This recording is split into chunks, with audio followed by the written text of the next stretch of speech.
Mulinnya lya Patri ne lyamu ndyamu emituukirivu. Amiina. Omukama mulungi obudde bwonna nze embeera ze weewaawo. Abaana ba Katonda mwenna mbalamusaako mu linnya lya Mukama waffe Yesu Kristo omwana wa Katonda omulamu. Tusooke twebaze Omukama Katonda atuwadde ekirabo eky'obulamu nti weebale Taata, weebale Yesu kutufaako. Takomye kutuwa kirabo kya bulamu wabula n'atuwa emmere ey'omwoyo nze naawe okuba nga tusobola okugigabanako buli lunaku. Bulijjo tubagamba nti amaanyi gali mu kigambo kya Katonda. Amiina. Amaanyi gali mu kigambo kya Katonda. Ekigambo kya Katonda bulamu ddala. Ekigambo kya Katonda mmere ddala. Y'ensonga lwaki Kristo akozesa kigambo kye okututegeeza ebyo by'ayagala tumanye, by'ayagala tukole. Abakyesiga ekkiriza nga temwagala kusoma kigambo kya Katonda, temwagala kusoma Bayibuli, temwagala kwebulira ku kigambo kya Katonda, tulabire ku Mukama waffe Yesu Kristo okuva lwe yajja atuyigiriza kigambo, okutulaga amakulu g'ekigambo, kubanga kye kitumulisiza nga tutambula nga Zabbuli weegamba 119 olunyiriri 115. Amiina buluganda. Kye kitumulisiza ne kitukubira ttooki mu kizikiza ne tulyoka tutambulira mu kitangaala. Amiina buluganda. Nawulira kigambo obwanga ne mbukyusa ne nsalawo okugenda eri Yesu Kristo. Nawulira kigambo omusingi ne ngukyusa ne nsalawo okugoberera Mukama waffe Yesu. Tuwulira kigambo kye ne tusobola okuba nga tumugoberera. Kristo okuva lwe yaleeta ekigambo kye mu Jesus as Savior twafuna obulamu, twasumululwa, twatukuzibwa. Nagenze ejja okujja wano nga nkyakola preaching ya nnyaffe Bikira Maria nga mulimu audio 55 zagenze okuwera ssaawa oba 5 nga audio ziri mu 10 oba 20 ng'onyoonya w'otandikira nga tomanyi nawo. Kubanga amaanyi gali mu kigambo. Kristo azze atuzibula amaaso ag'omwoyo era abanaawulira ekigambo ne mukikwata ne mumanya nti y'emmere ey'emitima gyaffe. Ekigambo kye y'emmere ey'emitima gyaffe, y'emmere ey'emyoyo gyaffe. Bwe tunaakimanya tujja kulokoka, tujja kgenda mu ggulu era twesangeyo tusisinkane ekigambo yennyini. Haleluya. Ategedde kubira Mukama waffe Yesu Kristo engalo ez'amaanyi. Tugende mu kigambo Mukama kyatuwadde.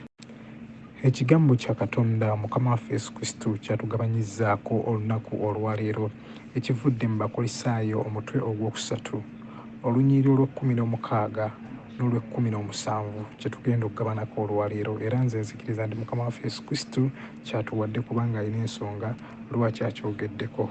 Lwaki akyogeddeko kankigabaneko nammwe akawungeezi ak'olwaleero mumanyi lwaki akyogeddeko. Ayagala tumanye amakulu agali mu kigambo kya Katonda. Ekigambo kya Katonda ekivudde mu Bakolisaayo omutwe ogwokusatu olunyiriri olw'16 okutuuka ku lw'17 kigambye bwe kiti. Olw'16 ekigambo kya Kristo mu bugagga bwakyo bwonna kibeerenga mu mitima gyammwe, muyigiriziŋŋanyenga era mubuuliganenga mu mazima gonna nga mujjudde okwebaza mu mitima gyammwe Katonda. mumuyimbire Zabbuli n'ennyimba n'ebiyiiye mwoyo by'abakozesa okuyiiya. Olw'17 buli kintu kye mwogera oba kye mukola mukikolerenga mu linnya lya Mukama waffe Yesu Kristo nga muyita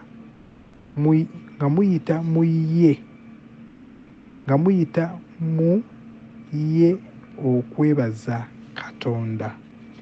Ekyo kye kigambo ky'Omukama. Katonda Katonda yeebale. Bakristu baganda bange, mukama waffe Yesu Kristo tusooka okumwebaza olw'ekigambo eky'obulamu kyatuwadde, ekyama ekikusike Kristo ekiri mu kigambo kye akituwadde olwaleero. Bw'osoma Bakolisaayo 3:16 egambye nti ekigambo kya Kristo mu bugagga bwakyo bwonna kibeerenga mu mitima gyammwe, muyigiriziŋŋanye era mubuliziganyenga mu magezi gonna. Amiina. Ge amaanyi agali mu kigambo. Ekigambo kya Kristo atugambye kya bugagga nnyo, y'ensonga lwaki yasikipinza awo alabe oba tunaazibuka amaaso ag'omwoyo. Era ngenda kukiyimiriramu nga nsaba nga neegayira, kubanga ekigambo kya Katonda Kristo wagamba nti kya bugagga nnyo. Ddala mutuufu, ekigambo kye kya bugagga nnyo, kya muwendo nnyo eri obulamu bwaffe, kirina okubeera mu mitima gyaffe, kubanga ewatali kigambo kya Katonda teri bulokozi. Ewatali kigambo kya Katonda teri ggulu, teri salvation. Agenda okujoyininga okubeera omukristo bayita mu kigambo okumufuula omukristo. Kyova olaba Pawulo atugamba mu Romani 10:14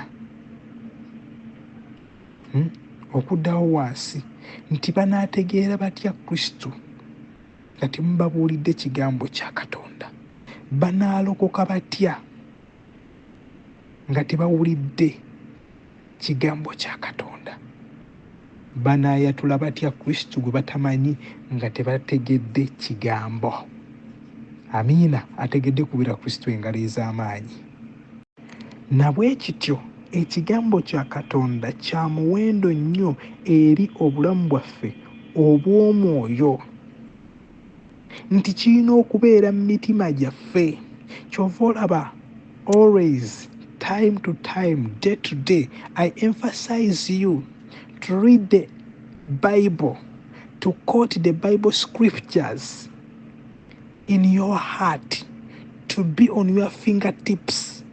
Whenever you go, even if you don't have a Bible, you can stand and declare for our Lord Jesus Christ.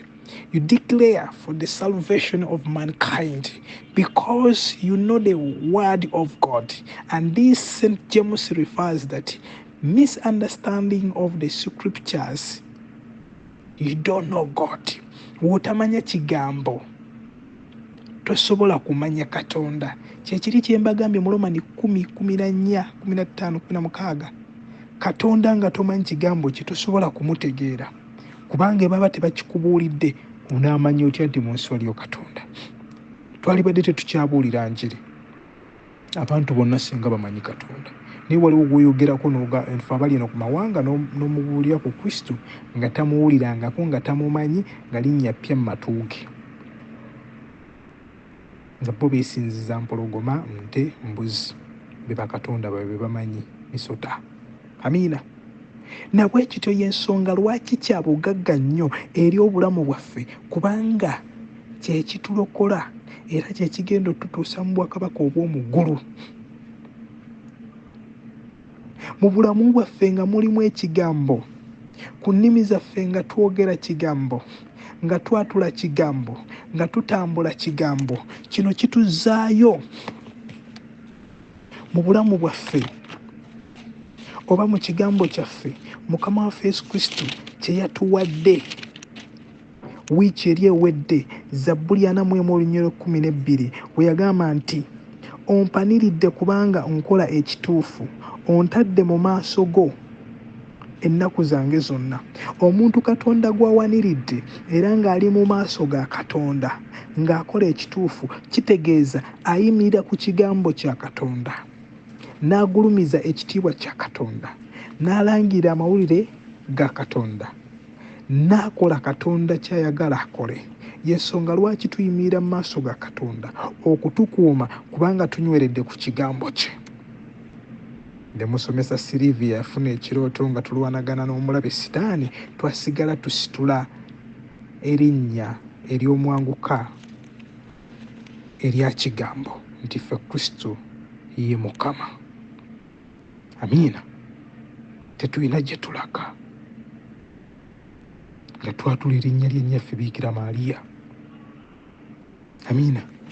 Nabwe kityo nno abaana ba Katonda, wakati mu kwagala kigambo kyekyobugagga kye tulina ku nsi kuno, omuntu kye yandibadde ayagala ennyo era kye yalibadde asikira. Kyova olaba w'osoma olwo olunyiriri 16 ng'otegedde obugagga obuli mu kigambo, ng'otegedde amaanyi agali mu kigambo, nga watugamba mu Hebrews 4:12 nti amaanyi gali mu kigambo. Ekigambo kye kitala kyogi ng'ekitala eky'obwogi obubiri, kisala ku buli njuyi zonna. Toyinza butagulumiza Katonda, kubanga atugambye omuntu ng'ategedde kigambo abadde agamba awo mu 16 n'agamba nti Katonda mumuyimbire zabbuli ne mu nnyimba ne mu biyiiye mwoyo byakozesa okuyiiya. Omuntu ng'ategedde ekigambo n'omuwendo gwa Mukama waffe Yesu Kristo ng'ategedde ekigambo kya Kristo, ayiiya ennyimba eza gospel, buli kadde abeera atendereza. Nja kwewaako ekyokulabirako nti nkolera mu bantu nga Barasha, Akajakistan, Bahindi, Bapakistan, n'akafunayo bannayuganda kati 3. Olw'okuba nti dipatimenti yange wendi nkola oluusi omu, mbeera mu kigambo, mbeera ntendereza Katonda mu nnyimba, mu kumukoowoola n'okumugulumiza, kubanga y'emmere y'omutima gwange ekigambo kya Katonda, kubanga ntadde mu maaso ge okusinga abalala, andowoozezzaako n'ansembeza, nange nina omusemberera. Kyova olaba tulina okutendereza Katonda buli lunaku nga tuyimirira mu kigambo kye, nga tuyimba ennyimba za Katonda, kubanga ze zigulumiza Katonda, ze zitusumulula. Kino nno olunyiriri 16 y'ensonga lwaki lutwala dayirekiti ku Bakolisaayi 3:17. Kyova olaba nti Bakolisaayi 3:17 ng'omaze okutegeera amaanyi g'ekigambo ekiri mu Mukama waffe Yesu Kristo, ng'otegedde ekigambo kya Kristo, kikutwala butwazi dayirekiti ku Bakolisaayi 3:17. Buli kintu kye mwogera oba kye mukola mukikolenga mu linnya lya Mukama waffe Yesu Kristo, nga muyita mu ye okwebaza Katonda Kitaffe. We tuba tukola emirimu gyaffe tugikole nga tulina Kristo, nga tumuyimbira, nga tutendereza. Amiina. Kyova olaba ne we tuba tubuuzaganya, buuza munno nti musawo Silivia Omukama mulungi, nti Omukama mulungi obudde bwonna, ze mbeera ze weewaawo. Naye olw'okuba abamu temumanyi kigambo, mwebongako bwebonzi, sitoola ekikijaana, kabongere eyo, kakwatire eri, kaliire eno. Enkola z'omulabe Sitaani ne zijja nga zituzoganya okusinga enkola ya Katonda. Tugulumize Katonda mu ssaala nga tusoma essaala, kubanga kigambo, nga tukubiriza bannaffe okusoma sappuli, kubanga kigambo kya Katonda, erimu okusumulwa n'okuwonyezebwa. Tuyimbe bulijjo ennyimba za Katonda, tuleke ez'ensi. Kyova olaba sisobola kulinnya mmotoka nesikuba kabonero ka musalaba, kubanga nakyo kigambo. ne bwe ngifuluma kyenkola, ne bwe ntuuka mu kampani nkuba akabonero k'omusalaba ne nnyimirira mu kigambo ne ngamba Mukama weebale kuntambuza, weebale kuntuusa ku mulimu guno. Amiina. Kyova olaba tugambye nti omwoyo byabakozesa okuyiiya, mu biyiiye nga buli kyokola kigulumiza Katonda, kimuteeka waggulu. Tugende maaso, tugende mu 1 Peter 4:10 paka ku lunyiriro 11. Obulabe tugamba kuweereza, tuweereza. Siriika ebyo mbw ate kamera ngitya, ate biki, ate nkwatibwa Yesu ensonyi, nedda. Yo waba nzijanjaba, waba mponya ebyamba, ebisota, ebijiini, nga tankwatibwa nsonyi. Lwaki nze mukwatibwa ensonyi? Omwagale Yesu n'omutima gwammwe gwonna, ajja bakolera ebikulu. Mujja ttya. You will move in flying colors. In Jesus' name amen. Wallahi nze sitaani yankozesa. Brother bulijjo agenda okuŋŋamba nti leero kusiiba nga nalidde dda. Kati olwaleero agenza okunteerako message nga naleese amandaazi gange. Nze gwe mulaba sifumbanga caayi kumuteeka mu flasika nti naamunywa enkya. Naye olwaleero caayi namufumbye ku ssaawa 3 ne mussa mu flasika. Amazima ga Katonda mu ggulu. Ne ŋŋamba nja mukeererako n'amandaazi gange. Kino kikambwe. Miya 29:13 bw'atugamba nti abanyiikira okunnyonya n'omutima gwabwe gwonna balindaba.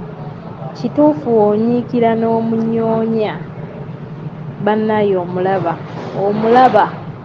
ate n'akuwanguza byonna. Abalala bye balaba nti nsozi ngulumivu maaso go n'aziggyawo zonna n'otereerera ddala. Kasita tunyiikira omunyoonya ate awulira, teyeerabira baana be. Era omugamba nze ndiwo taata, nze ndiwo, oli muganda wange, yegwe byonna mbikwasaanye, yegwe byonna. Tewali kimulemererwa, ye abeera alwana. Mikwano mwasiibye mutya? Kansubire mwasiibye bulungi. Oluganda Omukama mulungi, obudde bwonna Omukama mulungi era zembeera ze weewaawo. Nze ntuuse leeti, obudde ndi kabula muliro, ndi mu ssaala. Mmwe abanoonya abakyala n'abanoonya abaami nva batwalibwa Padro Pio. Kabula muliro gyenva bateeka. Banne Mukama abazuulira ababeezi abalungi, abazuulira abaami ababaagala n'abakyala ababaagala, abakyala abalimu eddiini, abakyala abalimu okwagala, abaami abalina eddiini, abaami abaagala bakyala baabwe. Bannange, abaami abalina laavu ate abalina ku ssente era nga bazigaba. Waliwo omusajja bw'abanga mugagga naye nga ssente tazigaba. Nze mbasabidde era nze njagala bufumbo, otandika n'omwaka ogujja. Twagala bufumbo butukuvu. Guruupu eno eweereze Katonda ng'ate eweereza ne mu buweereza obulala obw'okuyitibwa. Tuzaala abasaaseredooti, tuzaala bannaddiini. Bannange, nze nva kabula muliro n'eddoboozi lyo lyafudde n'endooza ngenda funa n'effulu. Bannange mwena abateeseza bamikwano, abadisikasinze mwebale nnyo, mwebalire ddala. Basabye okuwa closing prayer naye ningaba mukulu Rogers njatuka ng'obudde bukyali, saba Kristo waffe nemugamba njatuka ng'obudde bugenzeemu kubanga nalabye nagenza okulaba message nze ate nga naakatuuka. Nemusaba ampeereyo closing prayer eyo kuba nze ntuuse leeti. Tumaze counseling obudde bugenze ekabula muliro. Jjukira misa ewedde essaawa nga 11:15 nga zigenda mu 12 natandika counseling naye tuteko time ate buyonza okuva olw'entebe atodde mukono nawo okutuukayo okajjaamu kabadde kangi ntuuseemu leeti. Naye mwebale kudisikasinga, mwebale closinga, ekigambo kya Katonda ekikwata ku kikolimo tukyeggyeko tutya, tukigobye tutya. Bannange Omukama abawa omukisa mwe n'abateesezza, Omukama batwagalire. Bannange abooluganda abeebunanye nsule bulungi, Omukama abakuume, omukama abanjagalire, maama Maria abawambaatire, abazazike mu veeruze ezo n'ebyambalo bye. Mwe abaatukweka omulabe sitaani aleme okutulaba. Ffe nga bagamba naye abaana abo bannange bo sitaani nga tabatuukako, ffe nga twekweka mu minagiro gya maama Maria, nga tuli mu musaayi gwa Yezu mwe twenyise. Bannange nga bamalayika bali batutambulirako batukuuma teni omu alina otukwatako. Bale musule bulungi, omukama abanjagalire. Obulabe tugamba kuweereza tuweereza. Siriiko ebyo mbu ate kamera ngitya ate biki ate nkwatibwa Yesu ensonyi nedda. Ye waba nzijanjaba, waba mponya ebyamba, ebisota, ebijiini, nga tankwatibwa nsonyi. Lwaki nze mukwatibwa ensonyi? Mumwagale Yesu n'omutima gwammwe gwonna, ajja bakolera ebikulu. Mujja ttya. You will move in flying colors. In Jesus' name amen. Wetugenda mu 1 Peter omutwe ogwokuna olunyiriro lw'ekkumi okutuuka ku lw'ekkumin'olumu, atugamba ebigambo bye bimu. Agamba nti bwe muba abawanika abalungi aba Katonda be yakwasa ebirabo bye ebya buli ngeri, buli kirabo kye wafuna akikozesenga okugasa abalala, oyo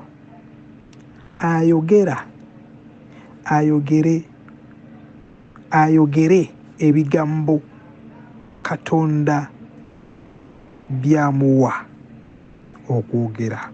Oyo aweereze n'amaanyi Katonda gamuwa.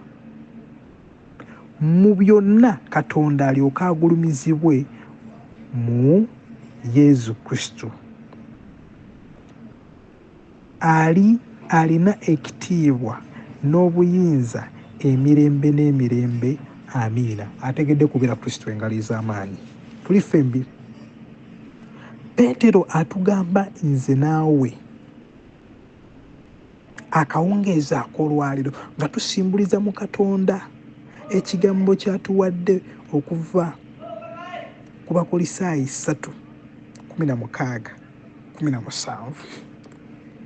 Peetero kye kimu kyatugamba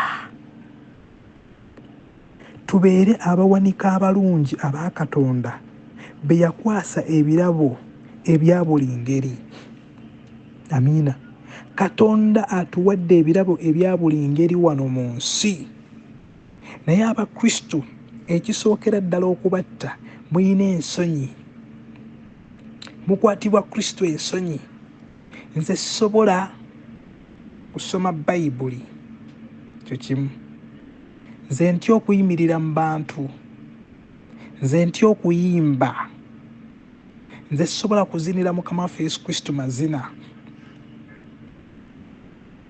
Buli kimu tosobola, naye okulya emmere osobola. Ogenda mu laavu awo oli wa kabi, ogenda mu kwepena n'okubuuka amacca olimmo, mu bya sitaani byonna olimmo, naye mu bya Mukama oli ku zero. Kyova olaba nti Bakolisaayi 3:17 ng'omaze okutegeera amaanyi g'ekigambo ekiri mu Mukama waffe Yesu Kristo, ng'otegedde ekigambo kya Kristo kikutwala butwazi direkiti ku Bakolisaayi 3:17. Buli kintu kye mwogera oba kye mukola mukikolenga mu linnya lya Mukama waffe Yesu Kristo, nga muyita mu ye okwebaza Katonda Kitaffe. We tuba tukola emirimu gyaffe tugikole nga tulina Kristo, nga tumuyimbira, nga tutendereza. Amiina. Kyova olaba ne we tuba tubuuzaganya, buuza munno nti musawo Silivia omukama mulungi, nti omukama mulungi obudde bwonna, ze mbeera ze weewaawo. Naye olw'okuba abamu temumanyi kigambo, mwebongako bwebonzi, sitoola ekikijaana, kabongere eyo, kakwatire eri, kaliire eno. Enkola z'omulabe sitaani ne zijja nga zituzoganya okusinga enkola ya Katonda. Tugulumize Katonda mu ssaala nga tusoma essaala kubanga kigambo, nga tukubiriza bannaffe okusoma sappuli kubanga kigambo kya Katonda erimu okusumulwa n'okuwenyezebwa.